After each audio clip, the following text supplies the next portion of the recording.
time now to hand it over to Angelica, who is with Maxime Vachier-Lagrave, and he's ready to take us inside the key moments of his game. Maxime, it's a pleasure to have you here in the studio. Congrats on this beautiful victory. You had quite some decisive games in this tournament, but would you mind showing us some key moments from the game?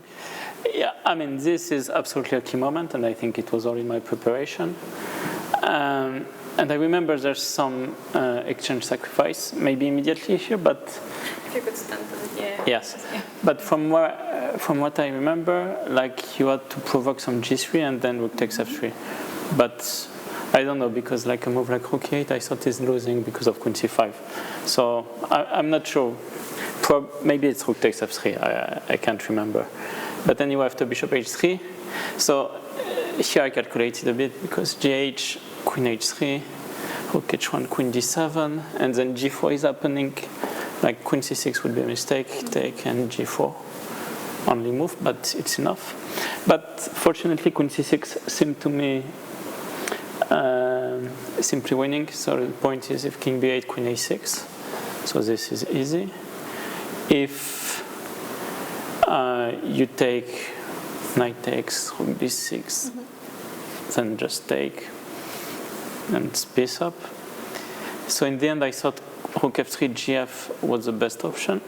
If queen c6, knight c6, rook d6, very important that I have this. Oh, yeah.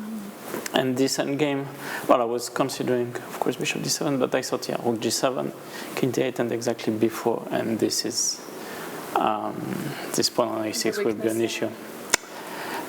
So in the end, he played knight b6, and at first I wanted queen f6, but then queen h7 is very smart, and queen g5, rook g8.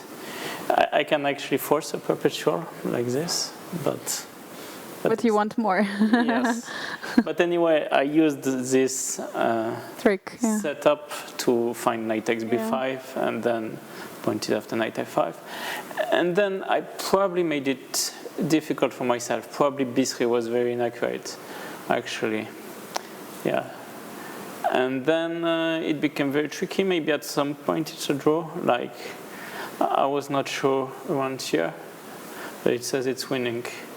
Yeah, king f4. I assumed it should be winning, but it was very difficult, and I was very happy to find here this move before, and then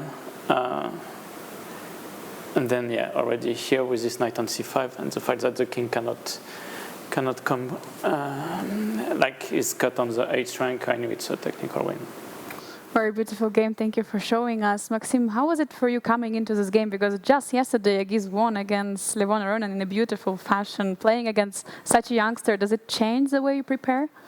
I mean, it's not the first time I've heard of Erdogmus. Actually, I'm going to be playing a match with him in Monaco in December.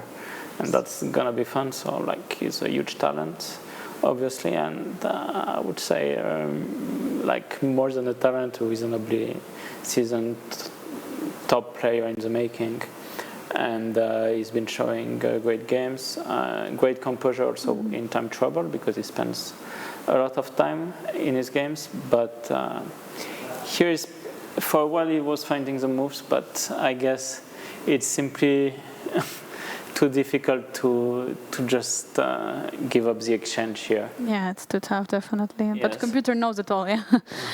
Maxime, also in this tournament, you have had only a couple of draws, and only at the beginning, and then later on, you just always had ups and downs. How do you relate your performance at Grand Swiss? I mean, now it's becoming a lot better after 3 wins a row.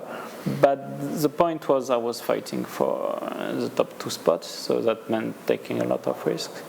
And actually, in my first loss with Marc-Andrea was the one taking more risk, and I was absolutely winning, but I didn't navigate it well. But then the second game I lost was a very risky choice in the opening against Sean Samarkand, and he punished me duly. But then I found my rhythm after the free day, and now you're on the streak? I wouldn't say I'm in contention, because I think even if I win the last 2, it's very unlikely that I'm top 2, but at least I have a reason to try now. Indeed, there is. Johan, Camille, do you have any questions to Maxime? Yeah, I do. And it's because you mentioned that you're going to play a match against Yagiz Kaan Erdogmus in December. Did you use some of your preparation for that match in this game? No, that's way too early, but that's an old preparation I have, like this move Queen C1. Because we noticed you were playing very, very quickly in the opening. Yeah, Queen C1 is a new idea, and but I've had it for at least 2 years. So, this is, sometimes you play ideas the day you don't expect them to happen, because I think it's the first time that Yagiz is playing the Open Spanish. But of course, Shah, his coach, has been playing it for a while. So you somehow expected? I didn't. I didn't, but fortunately, I'm still able to remember some lines, even if I don't review them. Yeah. And Vera, do you have a question? Well, I just don't know what to say. I'm impressed with, I didn't expect this line, but also I casually remember 25 moves and a novelty. So that's kudos and good luck. Yeah, thanks. Well played. Yeah, I didn't remember all details, but I knew how the game is supposed to be going, and I had plenty of time to figure it out, and also I was asking, I realized that Yagiz was spending a lot of time already after my novelty.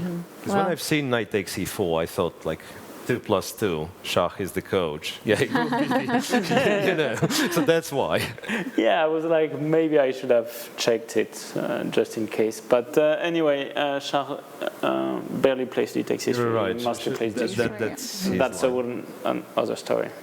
Yeah. Well, congratulations on your victory, and we wish you the best of luck in your remaining games. Thank you. Thank you.